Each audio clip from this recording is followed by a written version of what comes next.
কেমন আছো বন্ধুরা? ভ্যারাইটি অফ লাইফ পেজ থেকে আমি মুনমুন আবার চলে আসলাম তোমাদের সাথে একটা স্বাস্থ্যকর কিছু শেয়ার করতে। আমি তো তোমাদের সব সময় বলি, আমি যে ব্যাপারগুলো বা যে কাজগুলো করে উপকার পেয়েছি, আমি এগুলো সব তোমাদের সাথে শেয়ার করব, চেষ্টা করব তোমাদেরও যাতে সব কিছু উপকারে আসে। দেখো, আমরা তো সারা দিন সংসারের কাজে বাচ্চাদের টেক কেয়ার করার জন্য, রান্নাবান্না করার জন্য, সব কিছু করার জন্য আমাদের দৌড়ঝাঁপ করতে হয়।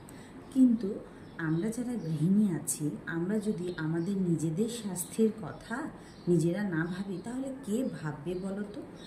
তাই প্রতিদিন সকালটাই শুরু হতে হবে স্বাস্থ্যকর কিছু দিয়ে, যাতে করে তুমি আর তোমার কাজে সকালটা যখন আস্তে